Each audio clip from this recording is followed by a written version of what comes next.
In this episode of the Book Club, Greg and I take a determined look at Dissolution from author C J Sansom, the first offering in the Shardlake series, which was recently released as a TV show as well. The start to this episode has us in fits of laughter as we had to do a couple of takes, which I have strategically removed, but kept in the giggles just so you get a feel of the atmosphere as we engaged in our analysis. Thank you very much, Greg, as always. Two on a mic, clocking out. Enjoy.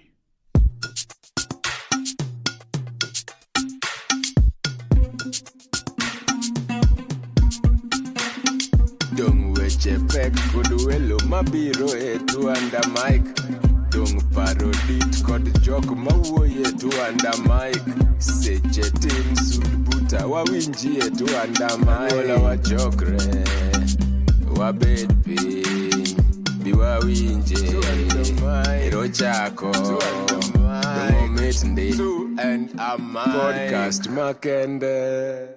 I am so happy to say I'm joined once again by Greg, the book reviewer extraordinaire. How's it going, bud?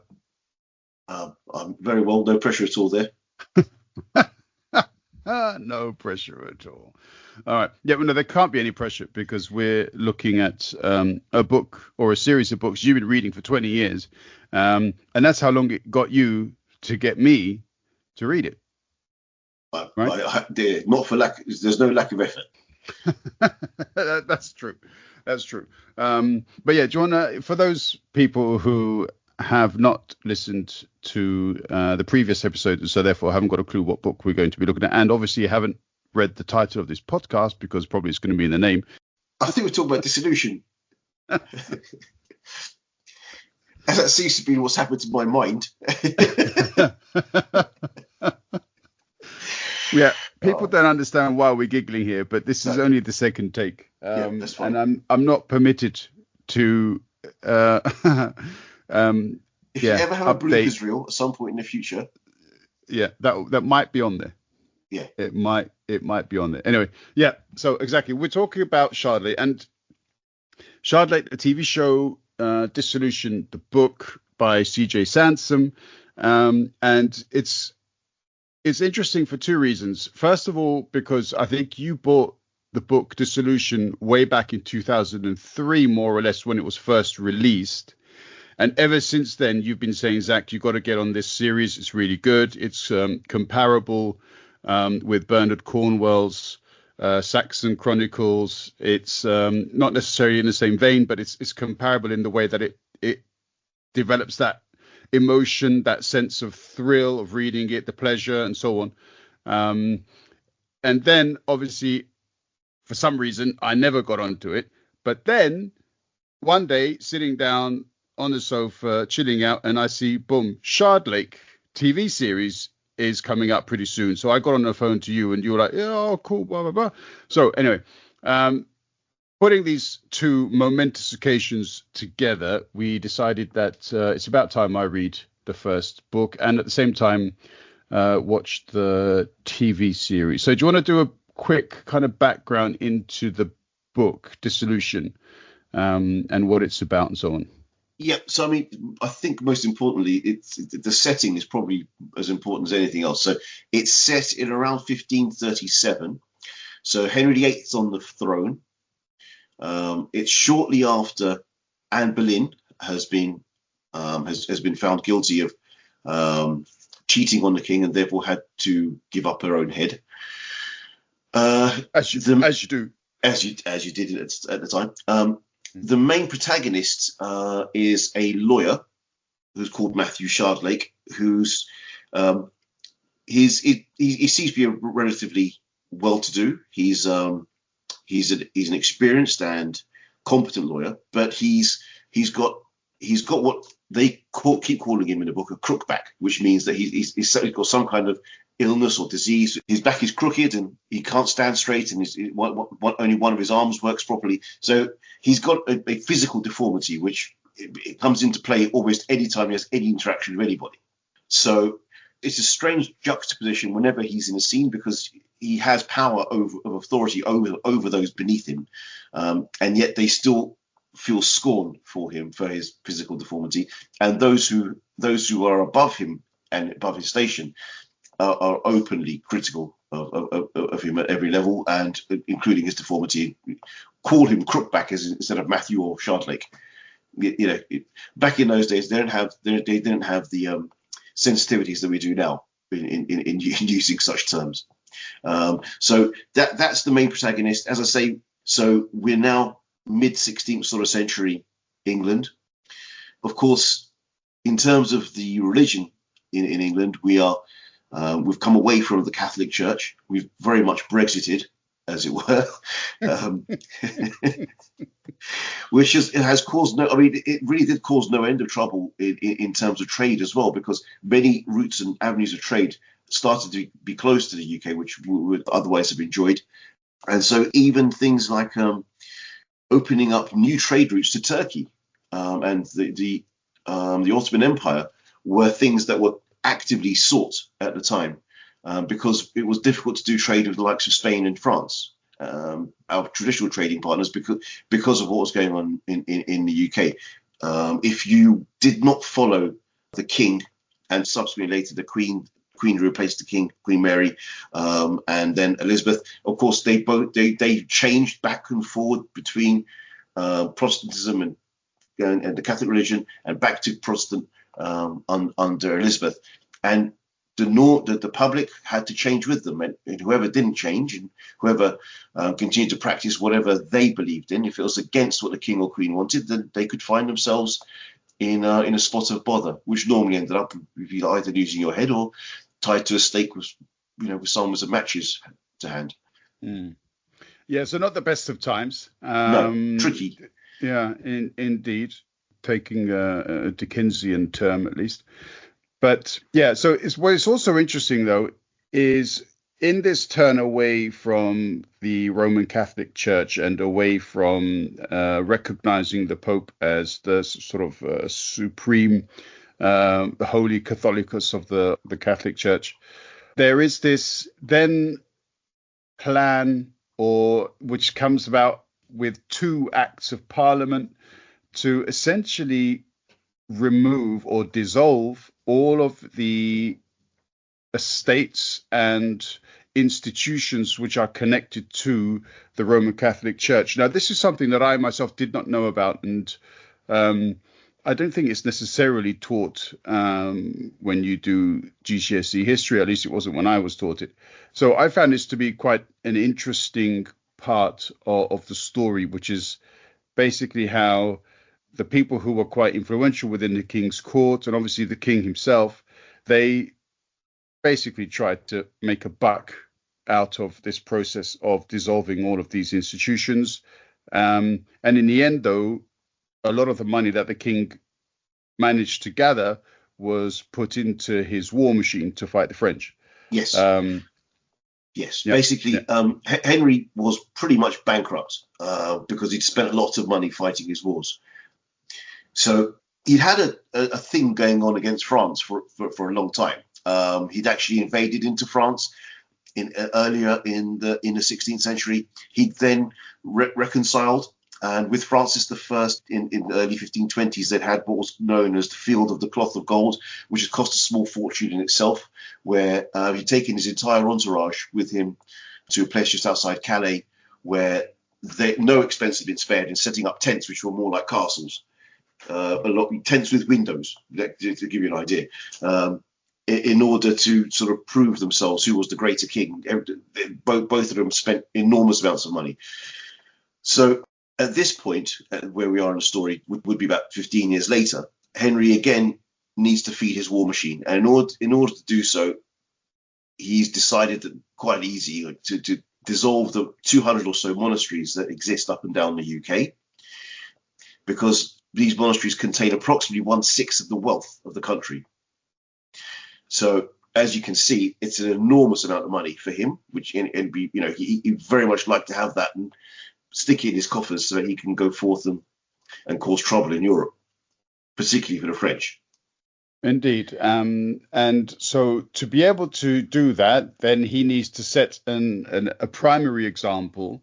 And so he embarks on this process of justifying this in the eyes of the people. So he has to get some dirt on this particular monastery.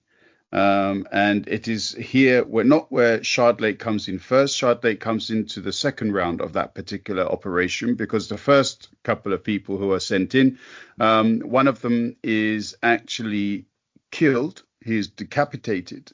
Mm-hmm. And Shardlake is then sent in to try to establish who the hell dares kill the king's representative or investigator or commissioner or whatever the individual's role was at the time. And this is where essentially the story begins, or towards. Yeah, that's where it begins, isn't it? Yeah. Pretty much. Okay. I mean, so Shardlake has a meeting with Cromwell. Now, Cromwell, again, we should maybe introduce to the listeners in case some of them are not aware of him. Cromwell himself is a colourful character. He was born in South London. He wasn't of a noble family. In fact, his father was reasonably well-known tanner and also publican, but also a well-known brawler and drunk. So Thomas Cromwell's upbringing was a particularly tough one, and he wasn't unknown to physical violence meted on him by his own father. But he became quite a colourful character, Thomas Cromwell. He goes over to Europe and joins up with a few different armies and basically became a sellsword. He then ends up in Italy, penniless, but he's taken up by a banking family and works his way back to Northern Europe, learning along the way various different skills and picking up a number of European languages. So he comes back to the UK and becomes an MP, Thomas Cromwell, and through this sphere of influence ends up in the household of Cardinal Wolsey. Through his dealings with the Cardinal, he ends up known to the king. And the king takes him on. He likes him very much. He takes him on and bestows upon him many, many titles through the 1530s. And some of them, he is Lord Great Chamberlain, Governor of the Isle of Wight, Lord Privy Seal, and Master of the Rolls, and Chancellor of the Exchequer. So you can see that the king really placed his faith in him. And Shardlake goes to meet Lord Cromwell. So when he goes to meet him, this would have been at pretty much the height of Cromwell's power. So he understands that a person he's meeting is not to be taken lightly. So Cromwell says, and I just want to quote a little bit from the book, Cromwell says to Shardlake, "The skull of St. Barbara has been found in 2 different monasteries. Now, there are 2-headed dragons in the Indies, but it appears that we have 2-headed saints. I don't know who they were, but the caskets will be melted down like all the others, and the bones will go to the scrap heap. Men should not worship bones." So this is very much the kind of idea that was meted out at the time, which was that these idolatrous Catholics will pray to these idols, these various different bones of various saints and other pictures and paintings on which are put on walls. And the preeminent feeling at the time in the UK was that shouldn't be the case, that everyone, these great chunks of gold and useless decoration in churches is unnecessary, and we can do without those. So they go around trying to find reason to dissolve these monasteries and take away all their money and possessions. Yeah. So, and this is where, as you say, so Shardlake, he walks into Cromwell's office and is commissioned to carry out this particular role. He's also given an assistant to help him with the process, and they both trot off to Scansey. Where is it? Scansey. I believe it's somewhere either Norfolk or Suffolk, probably Suffolk. Because they mentioned the Fens at some point, so it might be somewhere near Suffolk. Okay, so this monastery at Scansey. All right, so I mean, we don't want to give away too much by way of the specific storyline of how the story develops, but needless to say, it's a monastery. There's a certain hierarchy within the monastery. There are certain individuals who have influence in certain roles. There's also a town not too far from there, which is influenced by the work of the monastery. And there are different kinds of individuals involved, different powers are involved, and the story kind of develops from there on. And it also talks about the abuse that some of the older monks would carry out on the younger monks. There's a certain question of homosexuality. There's a certain question of rape, and the abuse of women and younger men as well. So all of this is played out and represented in different ways, or suggested at least in some parts within the story. Just a quick reference, as we kind of discussed before, because this is also a TV series, a 4-part series. And when I was, so you've read the book, you also listened to an audio book. I listened only to the audio book, but I watched episode 1 of the TV series before I started the book. And episode 1 practically covered a third, if not more, of the book, or at least this is my recollection of that. Just to point out how quickly the series moved in relation to the book. Did that disturb you at all, or do you think that's just how it is nowadays because there are different audiences? I think that the general speed of the book itself is set in. It's quite a sedate speed. I think that probably translates from Shardlake himself, who's a very considered man who doesn't do things in great haste. His movements are generally quite slow and ponderous, and he thinks things through, and he's constantly talking to you, the reader, and giving you insights into what his thoughts are. And I think that the first half of particularly book 1 is very much setting down who Shardlake is. So we get an idea of the center of Shardlake's world and the kind of man that we're dealing with. Generally, I believe we're led to believe that Shardlake is a kind and nice and honest person, and we're quite happy to be pulled along as with him being the hero as such of the series. So I suspect that's why these things are probably in TV depicted very fast. People are willing to take things on face value on TV, which possibly they wouldn't do in a book. You're more likely to have things explained to you piecemeal in a book than you are in a TV program. That's my take of it. Yeah. When I was going through the book, I did kind of get this sense of, as you say, it's a bit ponderous or pedestrian in some ways.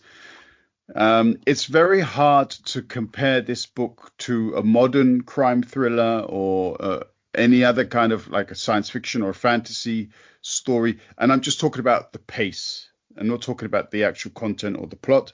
The pace of this is, I think, deliberately slow.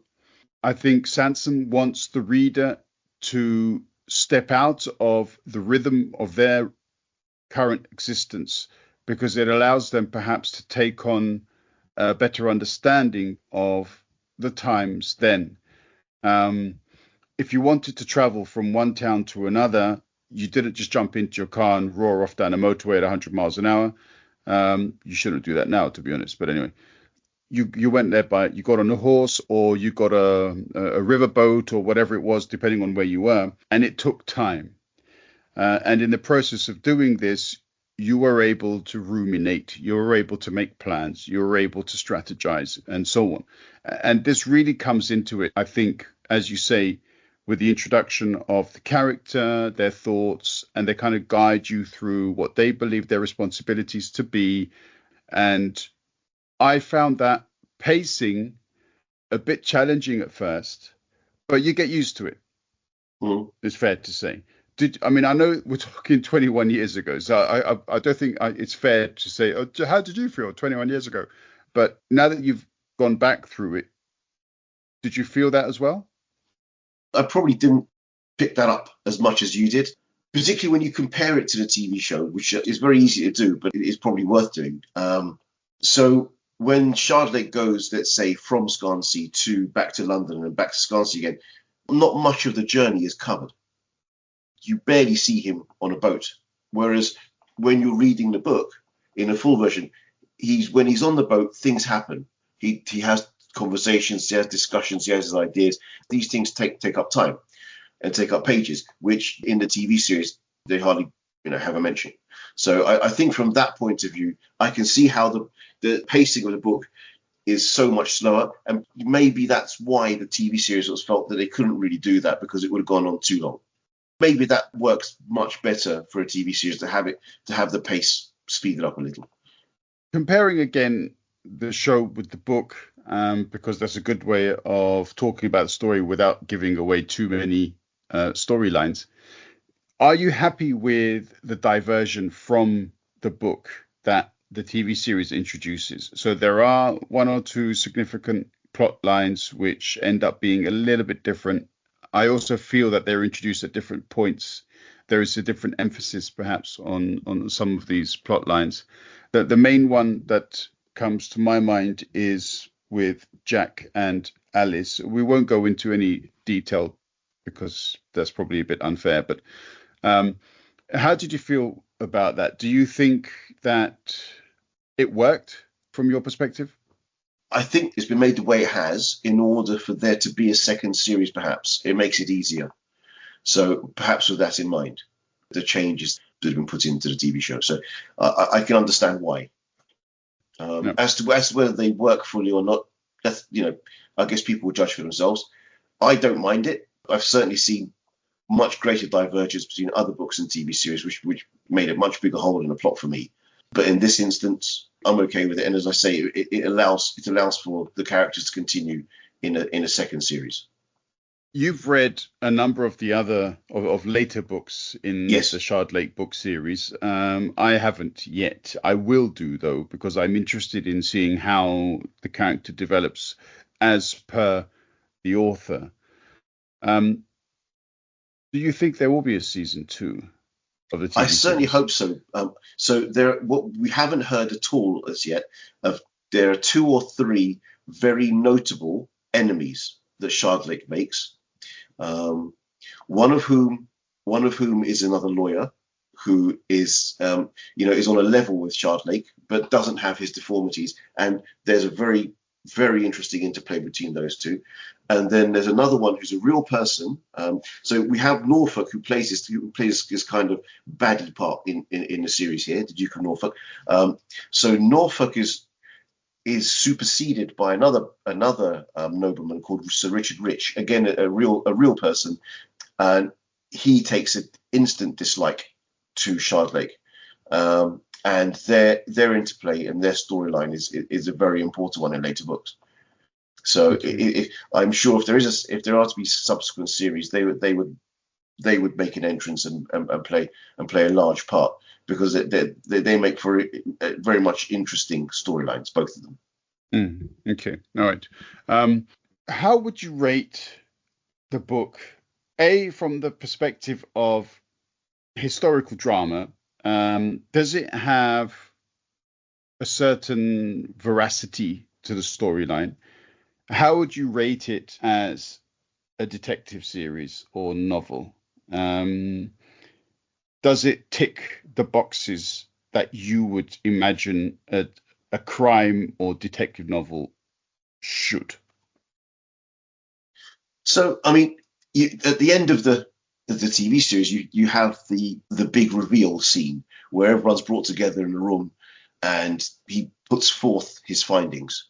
The book doesn't quite end exactly the same way, but you do have that sense of Shardlake bringing forward and putting his findings to those who are responsible and exacting, let's say, some justice, a metre of justice on those guilty. It not completely as we come to understand because of what happens at the end. I won't ruin it for anyone who wants to read it. And some of those are the differences we discussed between Jack Barrack's situation and Alice's.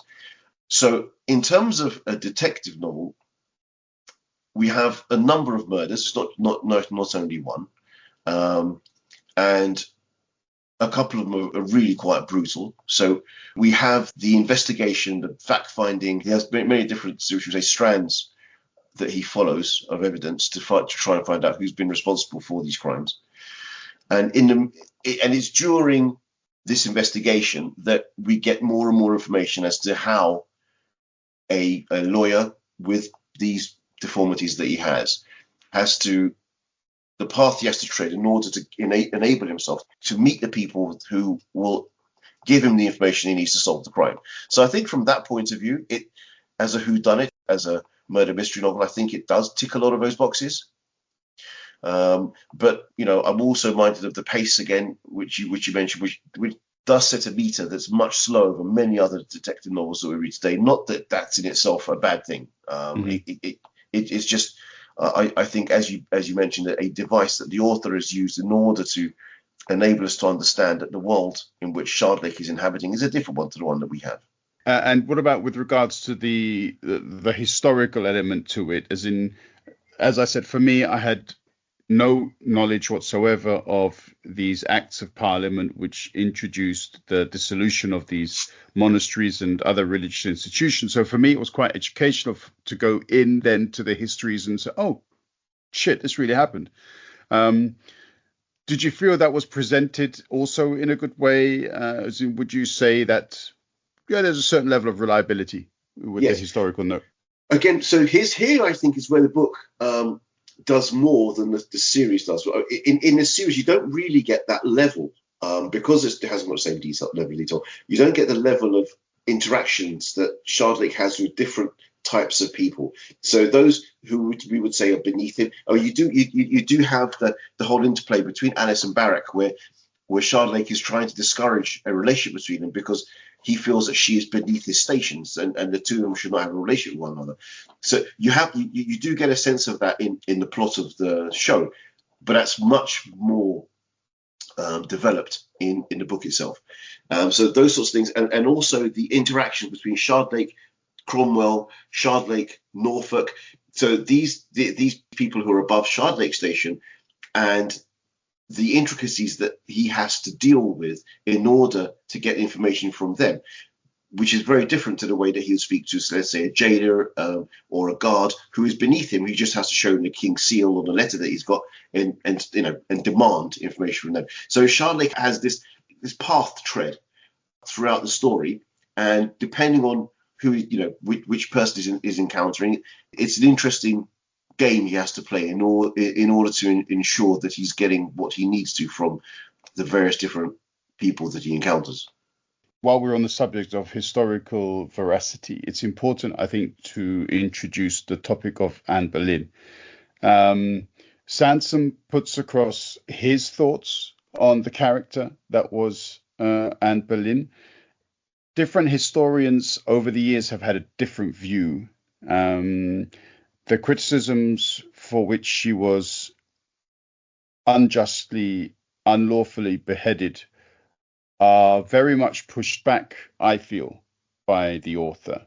He clearly believes that this was just a pile of bullshit that Henry put together because he got bored, he wanted somebody else. And to be able to justify that, he had to come up with this rubbish about her having had an affair. And once again, it goes back to the misrepresentation, the abuse of women throughout history, which unfortunately continues on until today, as we've seen from recent very tragic occurrences in the UK and among other places.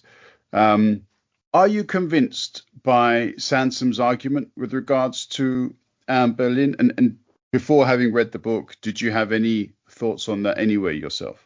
With the Anne Boleyn situation, all we knew of Anne Boleyn is that she kind of teased the king into marrying her. She refused to go to bed with him until she was convinced that he would marry her. Either he had married her or that she was convinced that he would marry her. So it was a very intricate game she played with Henry to keep him interested, but only that until she managed to hook him. So I suspect at some point the king either grew bored of her, because she was, very much his junior in age, possibly wasn't as erudite as he probably needed her to be, didn't entertain him in other ways apart from the obvious.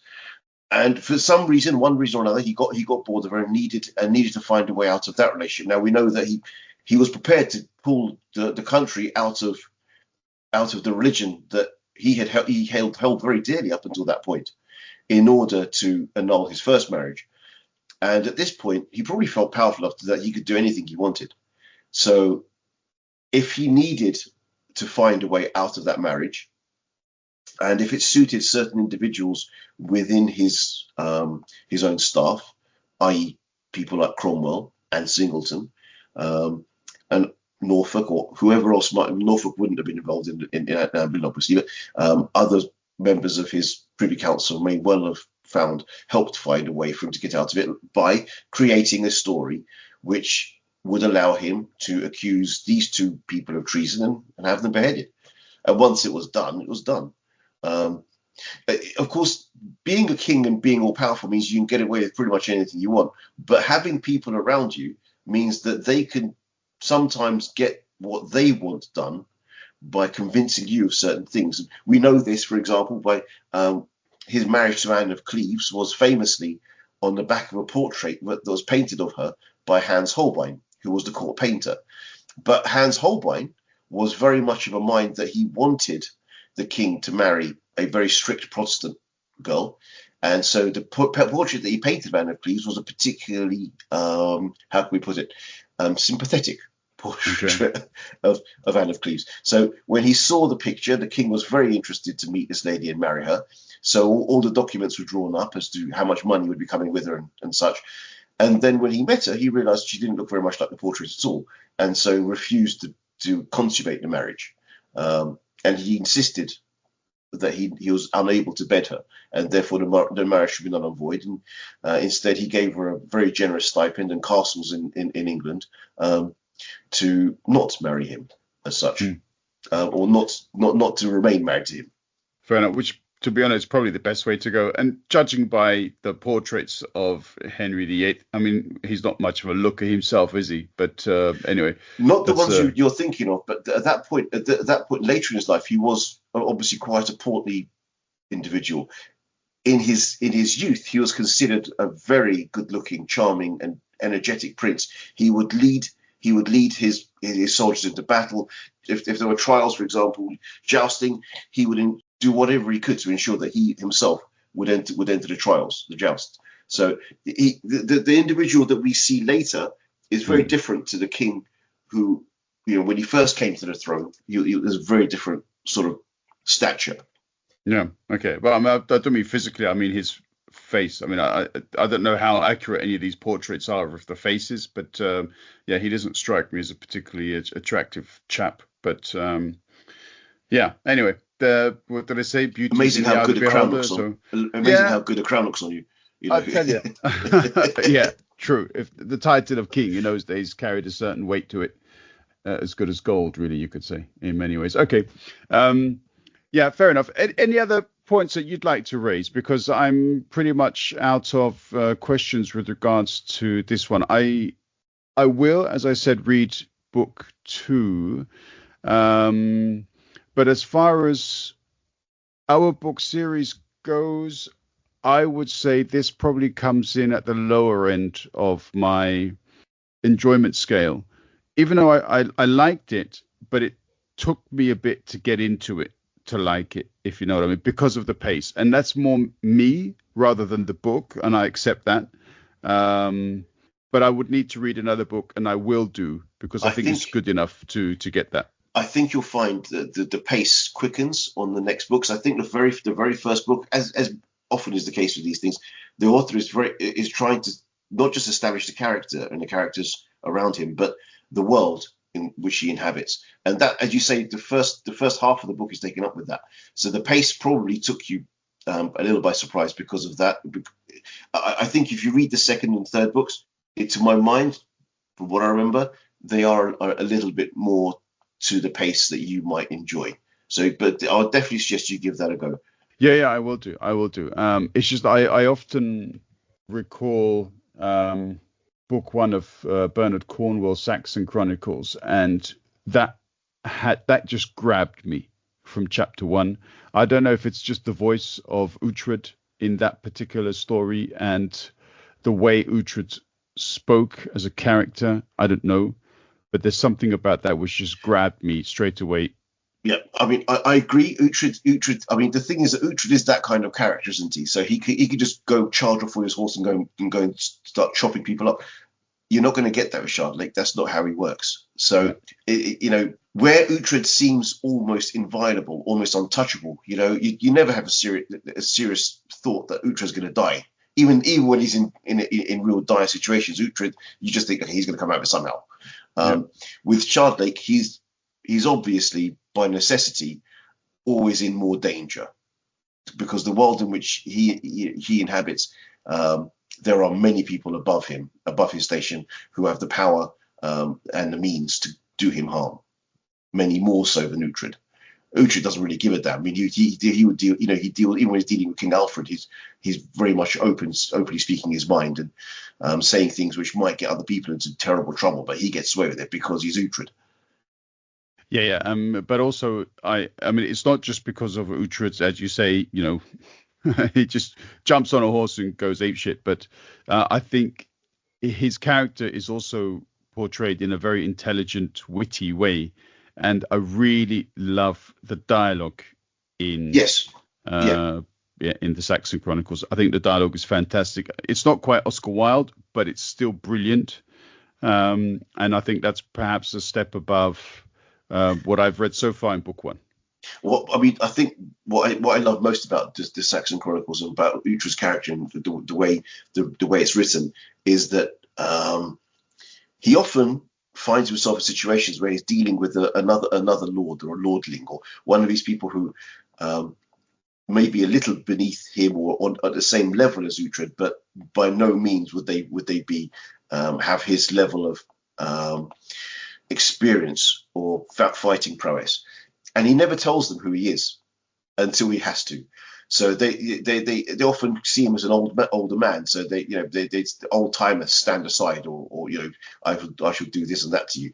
And eventually, either some other character explains to them the error of their ways, or they actually try to do something. At which point he smashes them aside, and then once he's overpowered them, tells them who he is. At that point, they start groveling. You get a lot of that with Uhtred. You're not going to get that with Shardlake. Yeah, that's fair enough. Cool. Okay, so would you recommend? This is a bit of a silly question considering the introduction, because you've been recommending this to me for 20 years. But if you were to speak with somebody else who had a slight interest in reading books, would you recommend Shardlake to them on the basis of being a historical detective book? I would. I think the story holds enough nuance, and I think is very well told. It does have the elements of whodunit of a murder mystery with a detective person in the form of Shardlake to solve that, and enough things go on in this novel to hold my interest. I would certainly say that, and I think it makes a good introduction into the Shardlake series, and the subsequent books I think develop the character a lot better. And there's a lot more goes on, as I say, with more, should we say, enemies for Shardlake to deal with, which actually puts him more at peril. Which I never really felt that peril was felt in this first book, and certainly not in the TV series, apart from one moment where he gets racked. But apart from that, you don't really feel that he's in any peril himself. In later books, he very much is. Okay. All right. Yeah, that might add a bit of tension to the storyline, because, as you say, most of the time in this first part, he was kind of surrounded by monks who were always trying to show how peaceful they are. And so therefore that danger didn't exist. Okay, cool. Good. All right. So an enjoyable book, slow paced, but kind of gets there in the end.